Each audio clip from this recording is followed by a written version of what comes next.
engines!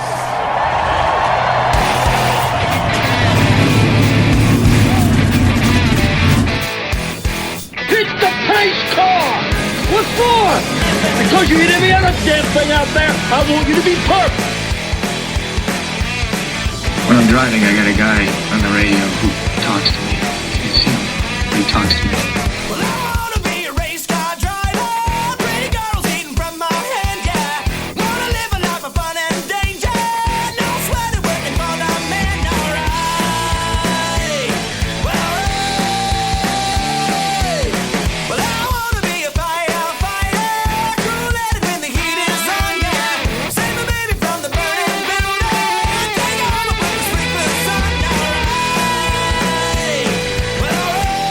No, he didn't slam you, he didn't bump you, he didn't nudge you, he rubbed you. And rubbing, son, is racing. Good evening, race fans. Welcome to the Hoobazoo Radio Network, and welcome to Drafting the Circuits. My name is Frank Santorowski. I'll be your host for the next hour as we go over everything in racing this week. Joining me in the studio are Richard Uden and Seth Eggert. Guys, how we doing tonight? Terrific. Good, thanks. All right, so, well, the big news this week is that we have no news this week. It's off weekend of race, and all of the major series are over except Formula One, although the championship has been decided. So we're just gonna go off about several random different racing topics today and say whatever comes to our mind. No real theme. There are a couple of pertinent stories regarding drivers and sponsor announcements here and there, but I kind of wanted to. Gray Warren, did I not introduce you? Well, I heard you introduce Seth. Oh, okay. You see, guys, we have nothing to talk about today, but now we do. Joining me in the studio, Mr. Gray Warren. How are you today? And Seth Eggert, not with us tonight. Seth off on assignment. So, but I digress. Apologize to you, Gray. I'm feeling a little under the weather. I do apologize, but that's all right. Richard just gave me the best laugh I've had all day at my own expense. So, but let's talk about this announcement from Volkswagen. Yeah. I'm sorry, Gray. Let's talk about this announcement from Volkswagen. Earlier this week, Volkswagen Motorsport announced that they would no longer pursue or develop any racing cars that had internal combustion engines. And this is a pretty significant announcement. It's one of the first major manufacturers to kind of take this step to say that all their future racing programs will be electric. Now, we know that Formula E does have a very heavy manufacturer interest over there. So there are a lot of manufacturers interested in the electric racing. But what do you think this means for the future of the sport as a whole, particularly if other manufacturers decide to follow suit? Yeah, but do you consider Volkswagen a major player in the world of motorsports? I mean, really? Well, not necessarily, but I'm just saying if this is the first domino, had this announcement come from, say, Chevrolet, right? Yeah, or from Mercedes-Benz, it would be. But yeah, I'm just saying, just if other manufacturers want to pursue that program, what are we looking at? So how important is this announcement from Volkswagen? I don't think it is major. As I say, I think if they were involved in a sort of a tier one motorsport, a Formula One, a NASCAR, an IndyCar, they had a factory Le Mans program, for example, I think it would be big news that they'd be shutting those programs down. But I think where it is and the nature of where they are in motorsport, I think it's probably a logical move for them. It's like, if they're looking to invest in motorsport and they want to put money into the project, then they've got to look at the long-term feasibility of that 5, 10, 15 years down the line. Well, where will those sports be that have, internal combustion engines? Where will those sports be? There probably won't be many of those around. You look at the likes of NASCAR, IndyCar, even World Rally, they're all heavily leaning towards hybrid or fully electric series. There's now an off-road version of Formula E, for want of a better word, in the works that will be debuting next year. So I think it's just a natural progression for a team or an organisation that is not heavily involved in top-line motorsport. As I say, I think if it was a bigger team that had a bigger interest in motorsport, it would be a more significant news story. Okay, fair enough. Gray, and your thoughts? Yeah, I don't think it moves the needle. I really don't, because you look at Volkswagen. I mean, they're not involved in a major form of motorsports. I think it's more of just of a corporate stance going forward, that they are not going to use resources to develop a internal combustion engine in motorsports in the future, because it's not the future of the automobile industry. Obviously we're going to go like Richard said, we're heading more toward the hybrid type cars, and potentially going to all electric at some point in the near future. But yeah, I don't think that's going to move the needle in the States whatsoever. I mean, now, there's a lot of other smaller series over in Europe that they may be involved in, and it may have some effect down the road. But I mean, as far as being something that's going to make the headlines in all the major racing periodicals, I don't think it will. All right. So, well, when you consider the main goal of manufacturer racing, the two goals are, number one, to develop technology that'll end up in a road car at some point in time. Then the other goal is to use your racing results as a marketing tool. Now when you look at a series like NASCAR or even Indycar right now, prior to the hybrid system that's coming out, the marketing tool is a stronger thing there. A lot of the systems in NASCAR, for a better word, are a bit antiquated when it comes to what's in the road car. So might we see more racing series leaning towards change? And like you said, we've talked about the IndyCar going hybrid, NASCAR is seriously looking at it in all electric series. IndyCar is involved with a program where they're going to use Indy Lights chassis to make 100% autonomous cars, and they're actually going to race them at Indianapolis, the autonomous cars here. So what do you see as the future manufacturer interest in racing? Do we see racing really evolving to more and more series going closer and closer to all electric, and does that tear the heart and soul out of racing as we know it in the future? Well, it would tear the heart and soul out of it for obvious contemporary race fans. You know what I'm saying? What it'll do for future race fans remains to be seen, because that's all they will know.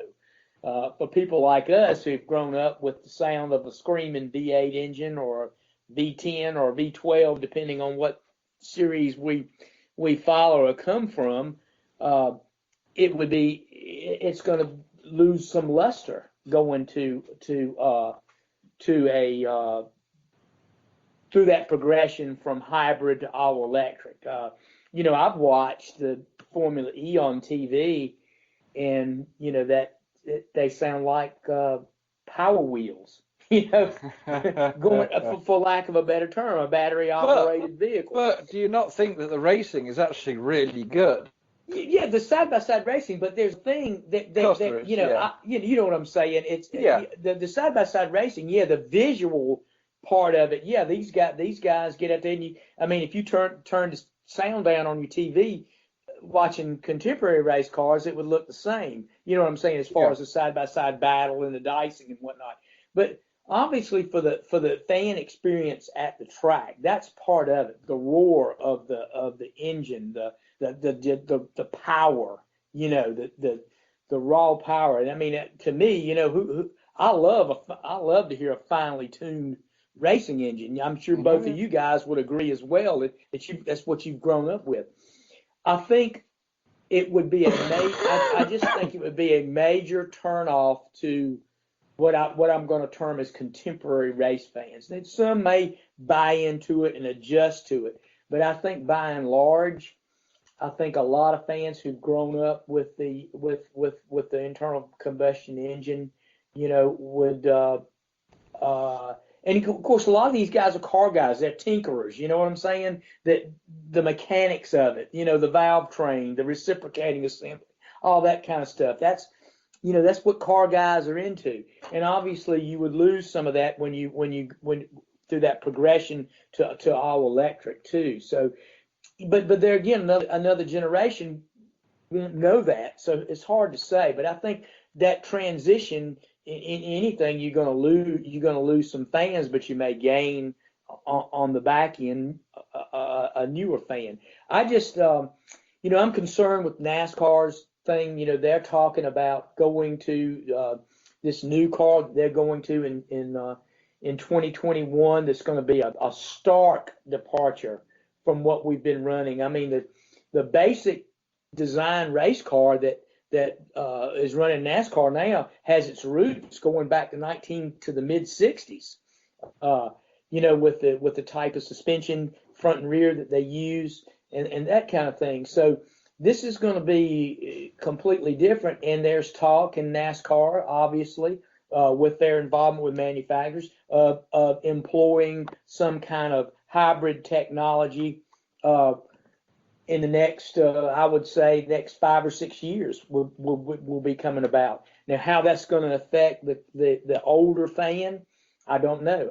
Once we see these cars, so it's you got to change with the times. I understand that part too, but NASCAR's had a successful formula with this type of car that they've had for many, many years, and with them going to a complete revamp, I think it's somewhat of a gamble for NASCAR. I think it is, but again, like to your point about contemporary fans, yeah, if you look at racing 50 years ago, it's remarkably different than what we see today, but there are a lot of elements of it that are still similar. If we try to look 50 years into the future, I'm sure there are still going to be elements that are still similar.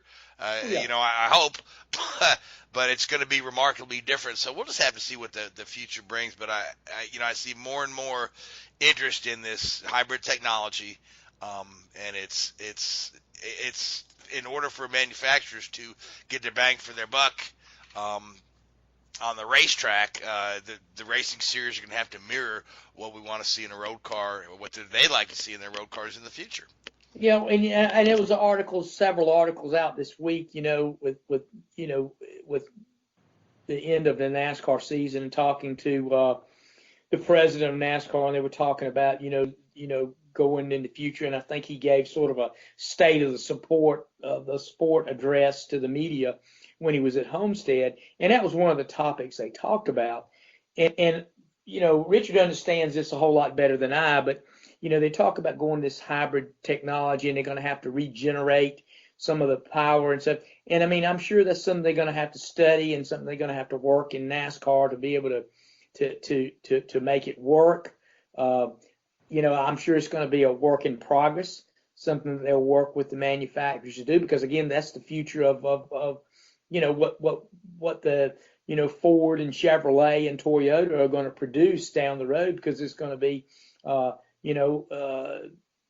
with all the hubbub about climate change and this, that, and the other, and everybody want to reduce the carbon footprint and things like that. Obviously, that's the direction that we're headed in as a society. So it's going to be interesting to see how it's going to change over the next, I would say, the next decade.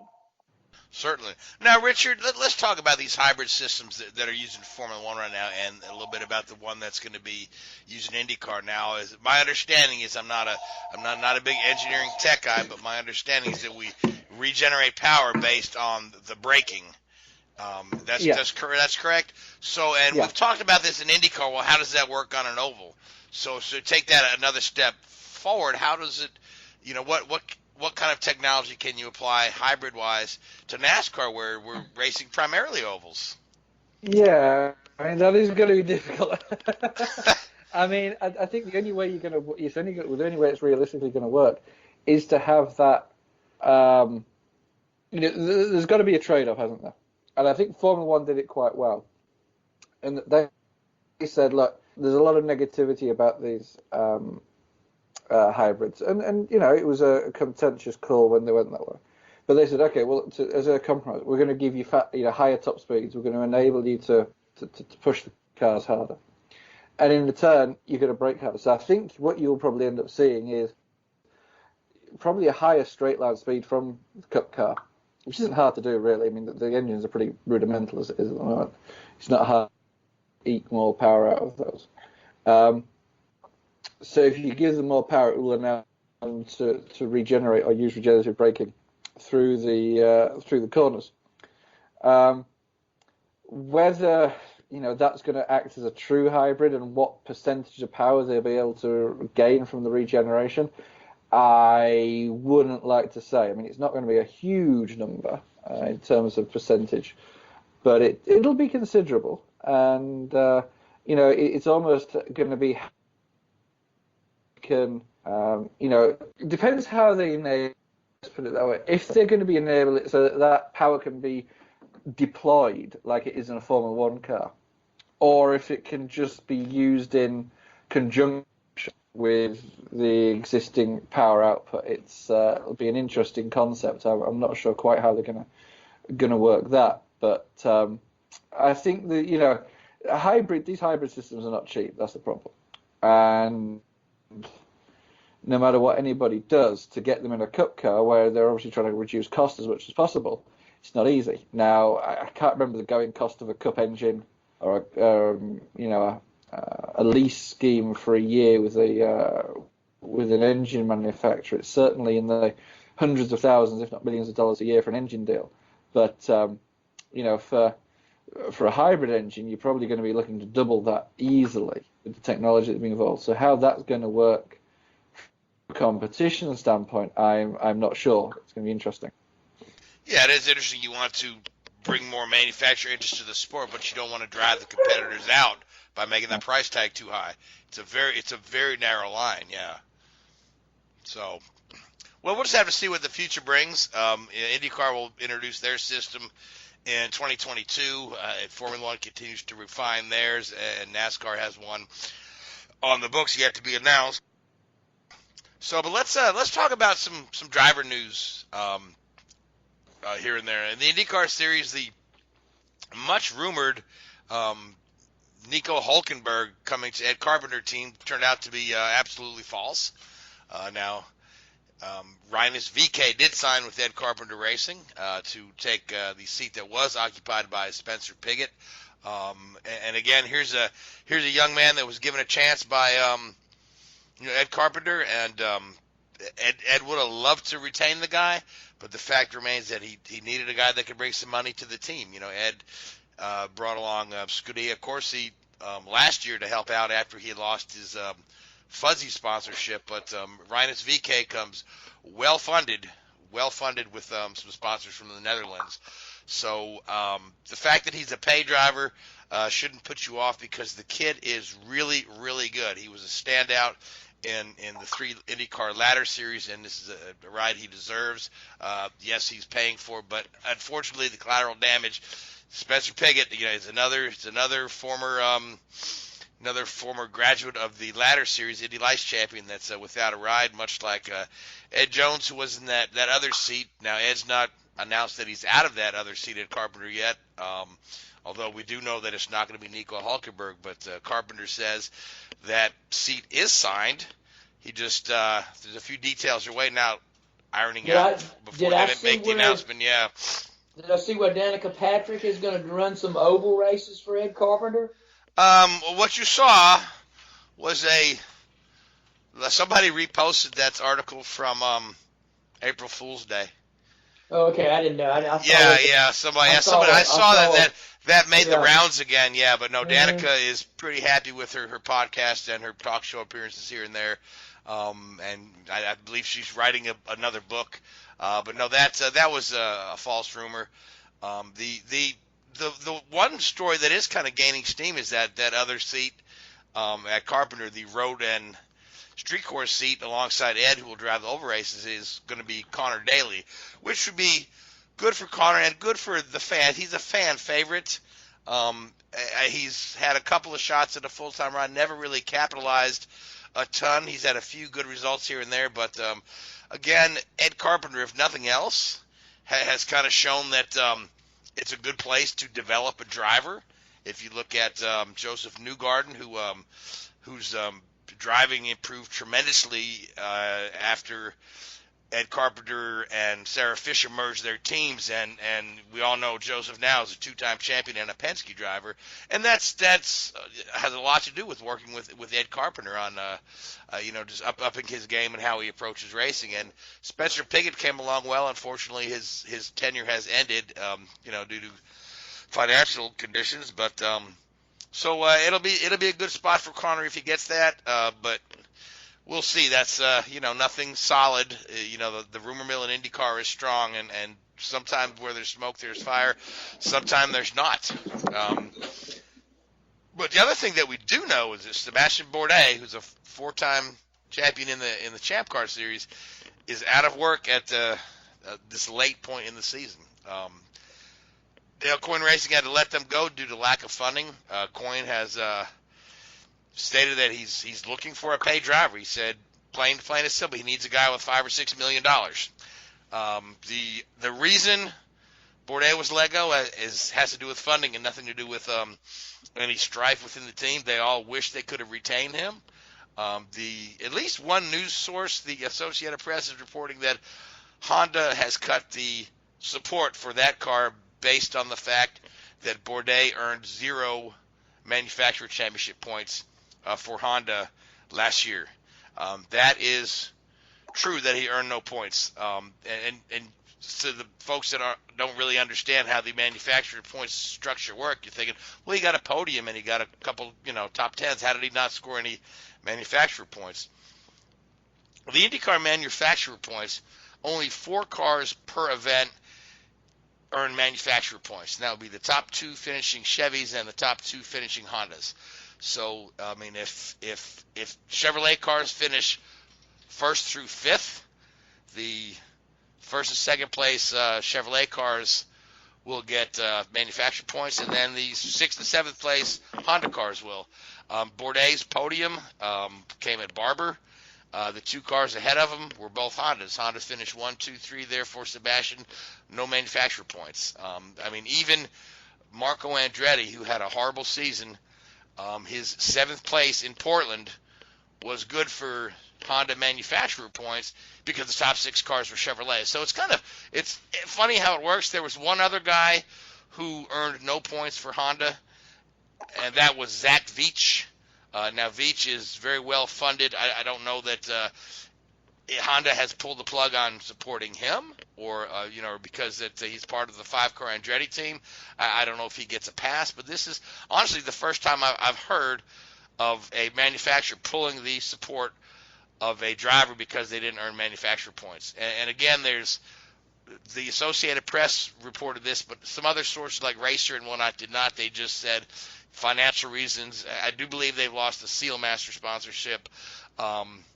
And then, of course, there's the underlying theory that James Hinchcliffe is still a Honda guy, and Honda pulled the plug on Bourdais so they can make room for Hinchcliffe.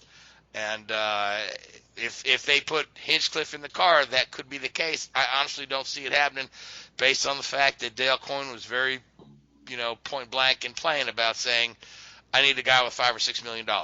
So, we'll have to see what the driver announcement is there. We'll find out in the coming weeks. If Dale doesn't find a guy, we don't know if he drops to a 1-car team for Santino. So, Richard and/or Gray, we've got a couple of high-profile guys in Hinchcliffe and Bourdais on the outside looking in. Spencer Pigot, another guy with a lot of potential on the outside looking in.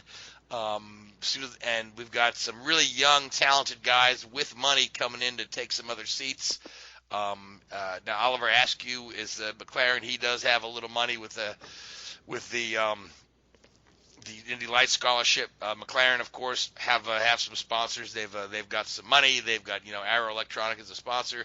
Award is not a paid driver over there, but he's a young and talented guy. So, what do you overall? Do you see this a bit of a changing of the guard here? Is this good for the sport or bad for the sport that we're seeing some really top guys who just can't keep a ride based on talent, and they need to get money?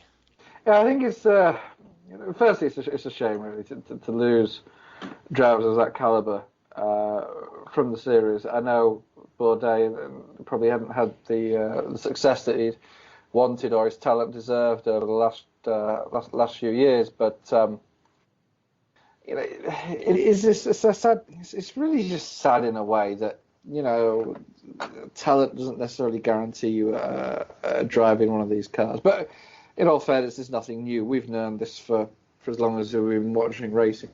The concept of the paid driver and the paid seat. But you'd like to think that it's never going to happen to somebody in those realms of talent. But it happens to the best of them, and it's a cruel world, and it shows it shows two things really. I think it shows the strength of IndyCar that there is a lot of these very talented young drivers coming through, but then it also shows the politics of IndyCar, where you stick a check in front of a team owner's nose, and they bite your hand off. In all fairness, there's probably only 2 teams out there, maybe 3, that don't rely on a paid driver: Penske, Andretti, and Ganassi. I think.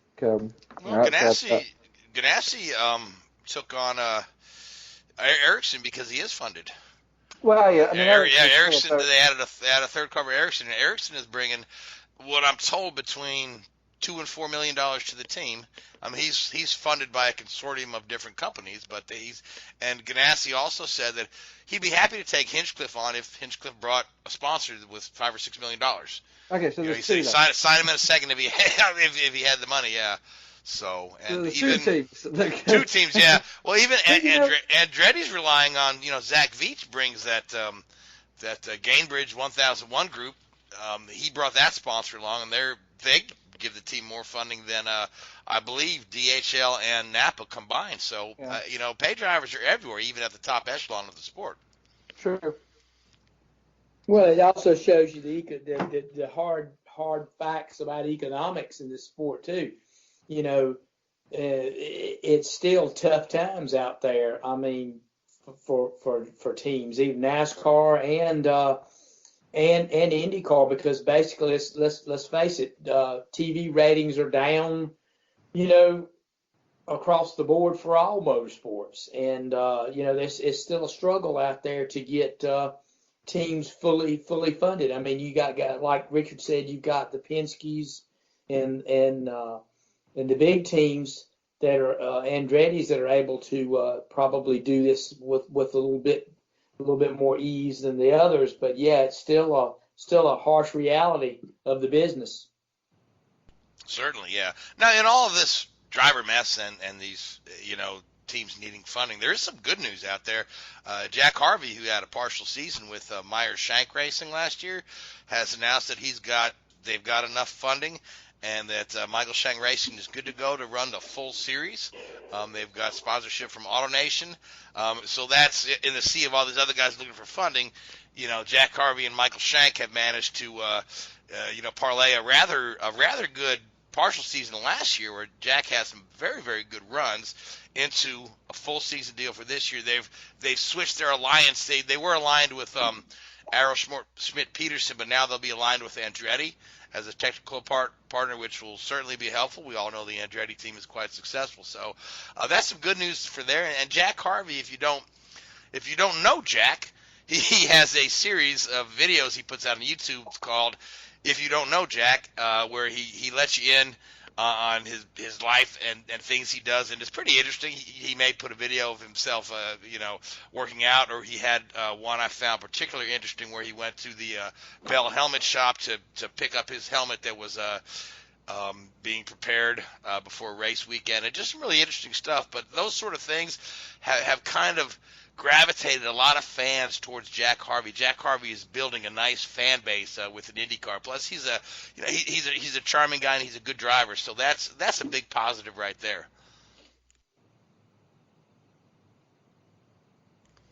So, Richard. Yes, since we don't have tons to talk about this week, let's talk about what's going on in Formula One, because I've been reading a lot of really weird, crazy rumors.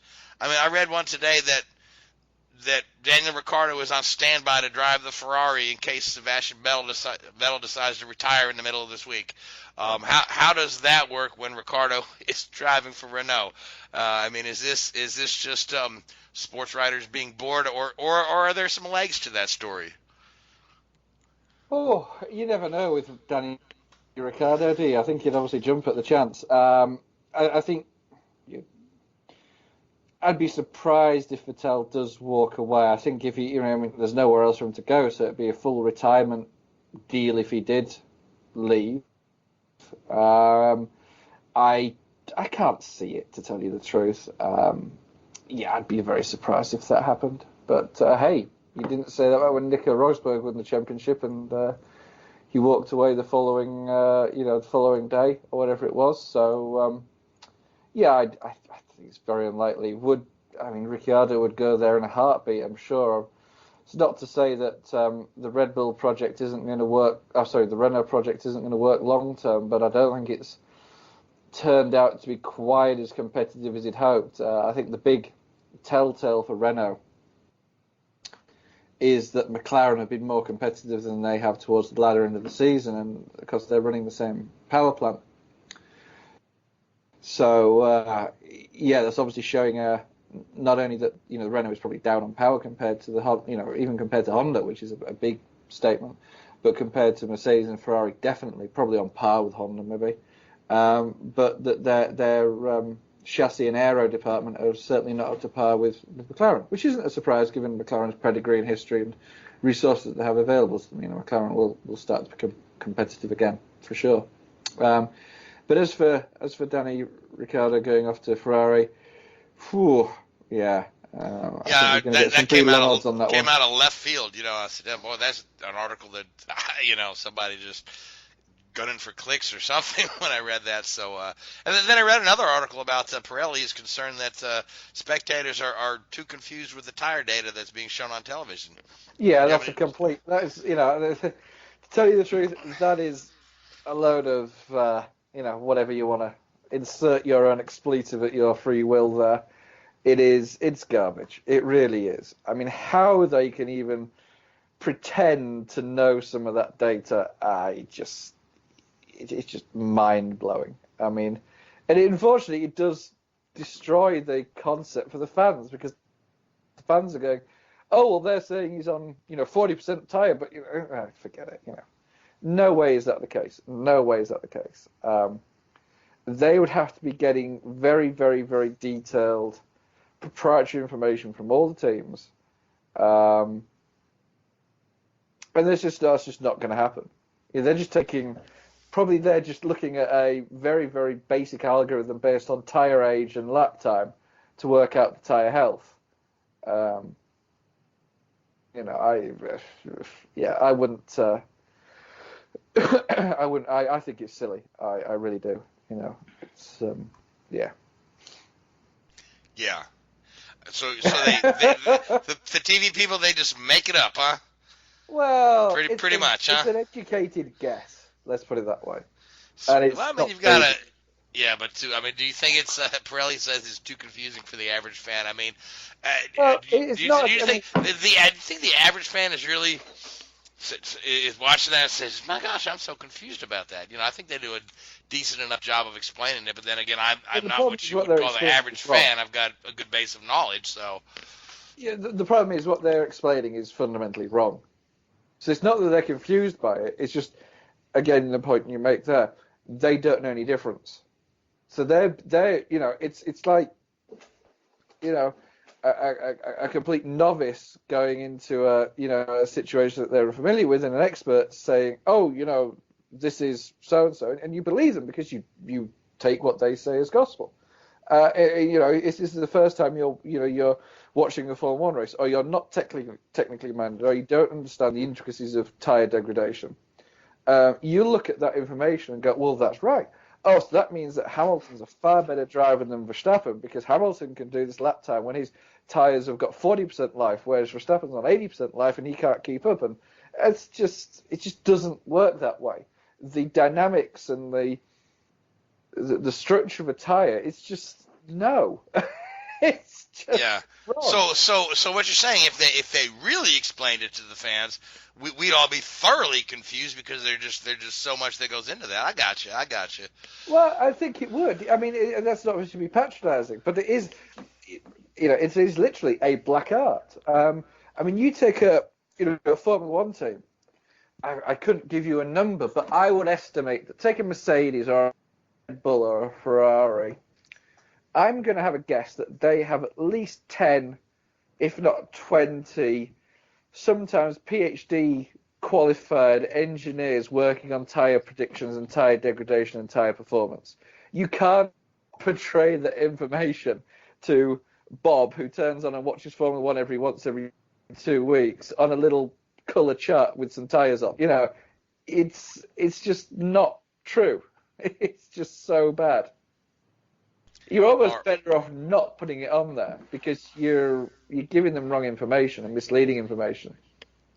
Well, it's not only in motorsports; it's in every sport. You look at NFL football on the TV. How many magazine shows that are about football every week, and they parade out a line of talking heads that you and I watch the ball game on Sunday, and you got 15 people come in and sit down and break down and tell you what you have seen in their opinion.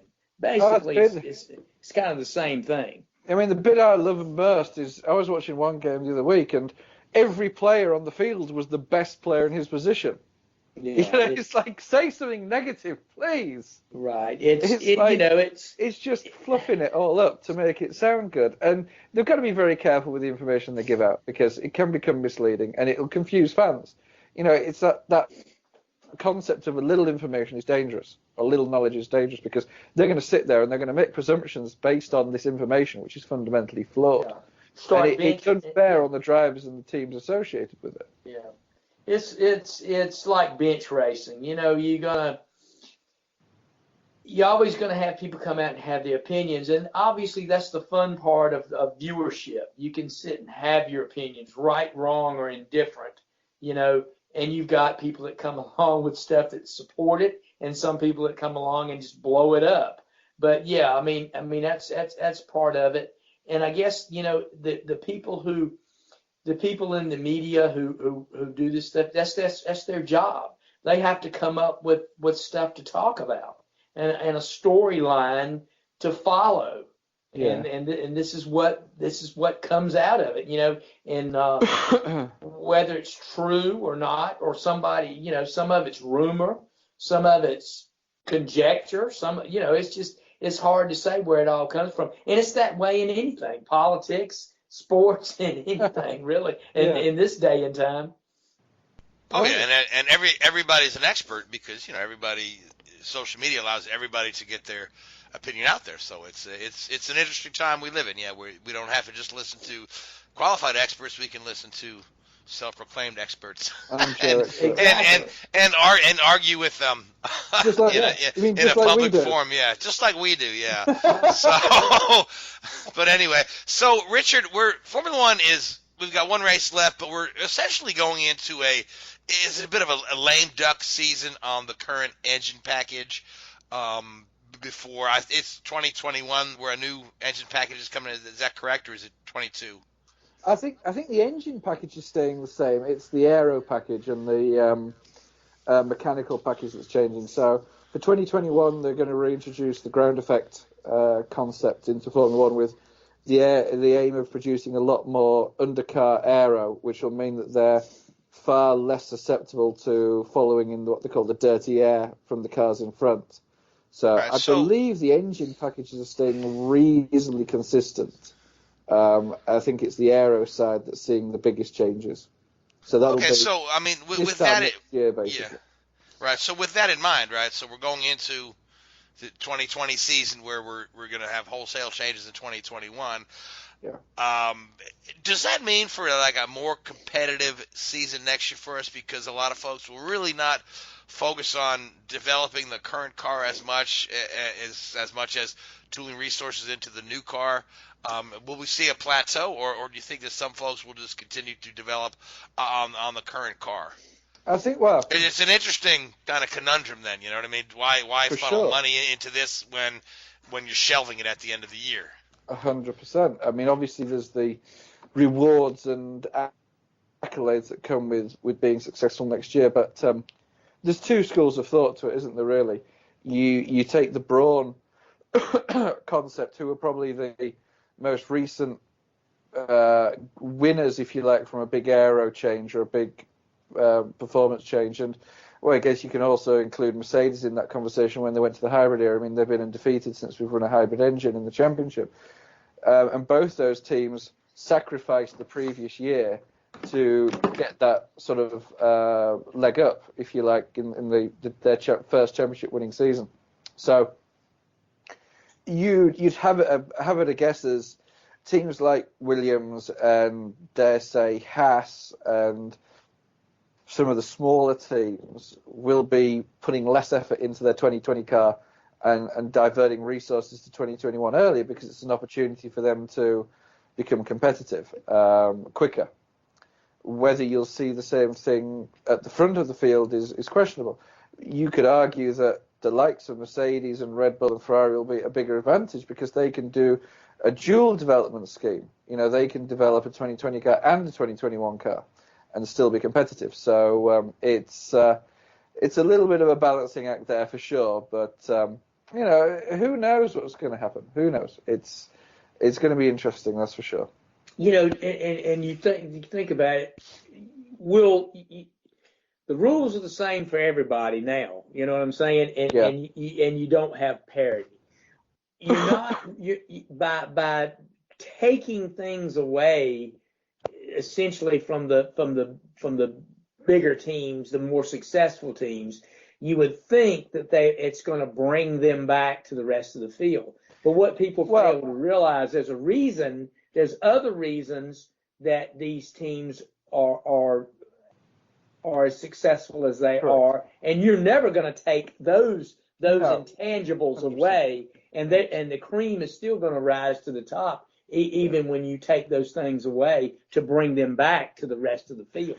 And an interesting comment that came out of this, obviously for 2021, there's going to be this budget cap of $175 million a season, I think it is, which some of the small teams aren't anywhere near anyway. So it's a little bit of a misnomer that. But Christian Horner came around and made the comment that 2020 will be the most expensive season in Formula One, primarily because a lot of these bigger teams, the Red Bulls, Mercedes, Ferraris, are going to front load their budgets for future seasons. So they're going to invest heavily in resources and invest heavily in hardware and the like to get that leg up before they hit 2021, which will put them arguably in an even stronger position compared to their rivals going into that season. Right, because they'll have they'll spend. Yes, right. The overhead will be purchased. And there's so many caveats to how this money could, this $175 million, which say it quickly, can be spent. That's not part of the engine budget. That's not part of the driver budget. That's not part of the marketing budget. That's not, part of any of these budgets. How do you govern it? It's going to be very, very interesting. Sorry? How do you govern it? It's like, it's like turkeys voting for Thanksgiving, isn't it, really? It's very, very, very difficult. You've got to be very, there's going to have to be a certain level of self-governance involved here, and the fines for not achieving that self-governance are going to have to be very extreme. And I'm sure they will get independent auditors and financial experts to come in and review the team spending as much as possible. But just as much as these teams employ some of the world's best engineers, they also employ some of the world's best accountants and the world's best lawyers and the world's best marketing people. So it's not beyond the realms of possibility that a little bit of funny money goes on, a little bit of manipulation and accounting goes on. That's right. I took a course in college, how to lie with statistics.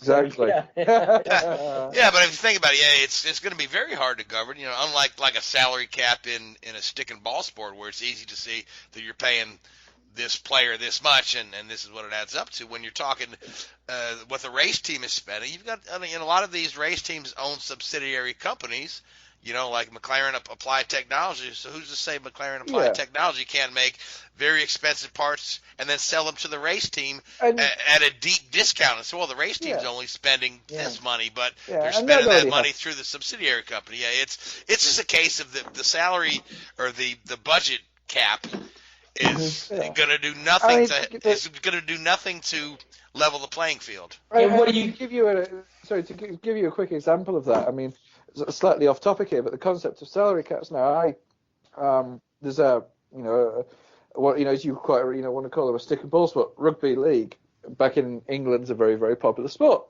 and they have a salary cap. And I had a good friend who worked in the marketing and finance of one of these very successful professional teams, and one of their star players was on $100,000 a year, which is not it's serious money, but a player of that quality should be on $500,000 a year. Turns out that his wife was employed as a retail consultant on $400,000 a year. Yeah, and she had to go into the club shop once a week and make sure all the shelves were stacked neatly. There's ways around it. They have. They've been talking about that with Tom Brady for years. Because Tom Brady's arguably the best quarterback in professional football, and you would think he would be paid accordingly, but he's not. He's somewhere along 10th or 11th down the pecking order, and they've always assumed that Robert Kraft is paying Giselle for supplementing her modeling career or something. You got to be careful what you say with Robert Kraft. Yeah, you know what I'm saying. But yeah, I understand. But with this new salary, this new thing that's coming, would that also apply to human resources, or is that just applying to? There's huge caveats to it. As I say, it doesn't include engine development. It doesn't include promotional work. It doesn't cover marketing. It doesn't cover driver salaries. But I'm talking about human resources, like going and paying for top talent, engineering talent and whatnot. That's what I was getting at. Is this all just going to be on developmental cost as far as wind tunnel time and simulator stuff and testing and all these other things that they spend money on, or will human resources come under that umbrella as you see, as you understand it? Yeah, no, I mean, I think fundamentally one of the issues that we'll see is that, probably only maybe a third of the Formula One grid actually achieve that more. I'm going to put, say, McLaren, Ferrari, Red Bull, Mercedes probably spend more than $175 million. I think I may be wrong. This is a number I'm quoting off the top of my head from previous discussions on this. But, I think that, there's probably very few teams that are actually going to be, really affected by it. It'll just, $175 million is the maximum. But, to 2/3 of the field, it's going to be business as usual. Oh, yeah, I think Claire Williams was quoted as saying, $175 million, we'd have to double our budget just to get to the cap. Yeah. Mm-hmm. So he says, the cap only applies to expenditure related to car performance, which will remain in place until 2026. In the event that the team breaks the financial regulations, the team can be penalised in a combination of 3 separate ways. Basically. All right, so we've got Abu Dhabi race coming up. Yes. Yes, the season ender. So do we care to make some picks for the season ender before we go on and talk about NASCAR for a bit? Let's go with Leclerc. All right, Gray, you like anybody for this Abu Dhabi race? Yeah, Verstappen. All right, well, I'll go with Hamilton then and say he just adds another one, gets one more closer to Schumacher's record there. So now, Gray, we finished up the NASCAR season. We've crowned Kyle Busch the champion, and to a lot of folks, especially Kyle himself, this is legitimized his championship. There were some folks who never bought into his first one because he missed half the season. So he's done his promotional tour, taking the trophy around on talk shows and stuff. So great season for Kyle Busch, great season for Joe Gibbs. But we've got a very short off season in NASCAR, and we're looking at some changes next year. There are a few rule changes going into effect. We're going to continue to develop Aero, and then there's some very different looking things on the schedule for next year. So what are some of the things that we're looking forward to in NASCAR next year? Well, and one other thing this week, it was Daniel Hemrick was named Cup Rookie of the Year, so that was announced. And then, of course, we got the NASCAR season-ending banquet coming up here pretty soon, I think next weekend in Nashville this year. Yeah, I guess the big thing is going to be the schedule, the change in the schedule next year. Obviously, they're going to move some races around for next year. Homestead will not be the season finale. That will be transferred to Phoenix. Homestead's race will end up in the spring sometimes. Indy will be on July 4th, which I still don't understand the reasoning behind that, because it was moved to September a couple of years ago, and the reasoning behind that was because the heat in July and August, when the previous dates that race occupied were hurting the crowd. So, but then they completely go away from that and send it back to Indy in the middle of July. I still don't understand that move, and they move the traditional July 4th race or July 4th event at Daytona to later in the autumn to be part of the chase.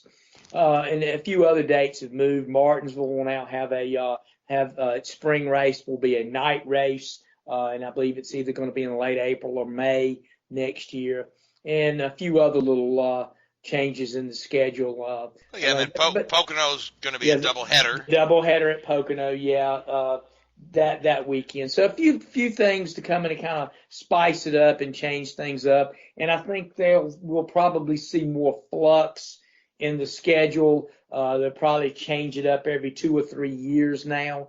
There's talk of possibly a street race. NASCAR looking into to do that coming up in 2020, 2021. Well, actually 2021, we may see that. Now, have they announced any cities they're looking at, or just the fact that they're exploring a possibility? No, I think they're just talking about the possibility, and you'll see stories like that, huh? Macau.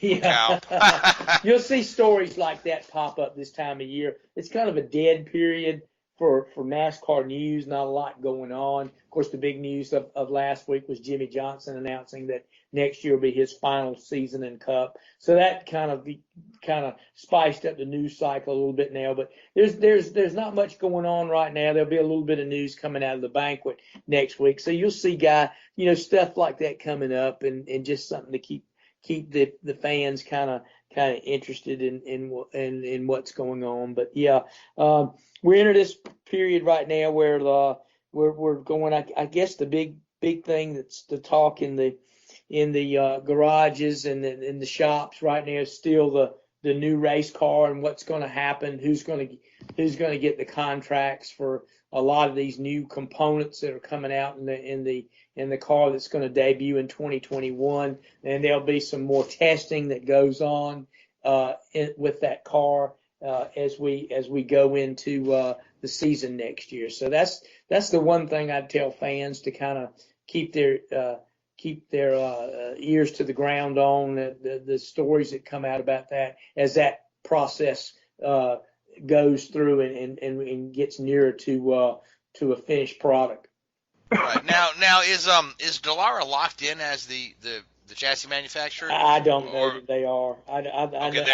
They just have a they're one of the players right now. Yeah. That would mean a lot of jobs in the Indianapolis area, or they may even open another facility, in North Carolina or whatnot. So that would be good for Dallara. Yeah. I would think they would open a facility just because of the talent that's available in building the stock car chassis, being in North Carolina, it would stand to reason that you would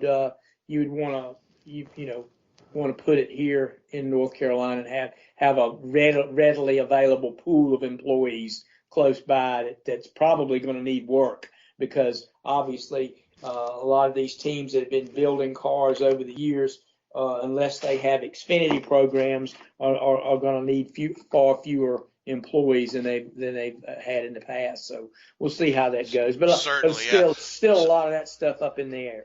Are there any other names in the hat for building that car? I had thought that Penske had put their name in the hat to. Yeah, I'm sure Roush. I'd heard Roush had put their name in. Roush Industries. Gibbs have, haven't they? Yeah, well, yeah. Why not? Gibbs too. So the bigger outfits obviously have the wherewithal to do it, probably would, and have long tentacles with their manufacturing partnerships too.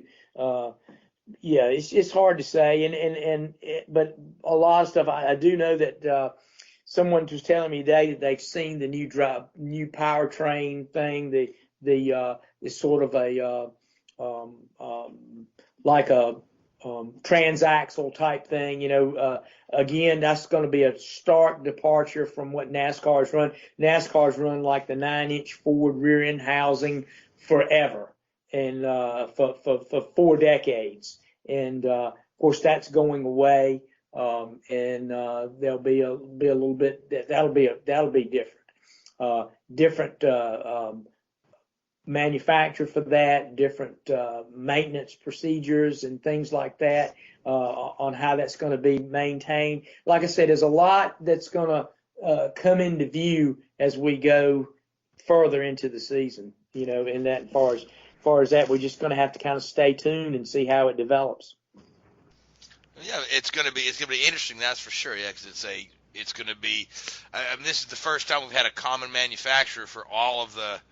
Yeah. All the Cup cars, and so it's like you said, there's going to be a lot of guys, shop for shop, that are going to be kind of maybe out of work or maybe picking up work elsewhere. Right. For whoever. It's going to actually reduce. It may reduce the size of teams that we've known. And a lot of these things they claim are going to be these are cost cutting measures. But I can tell you this: initially, this car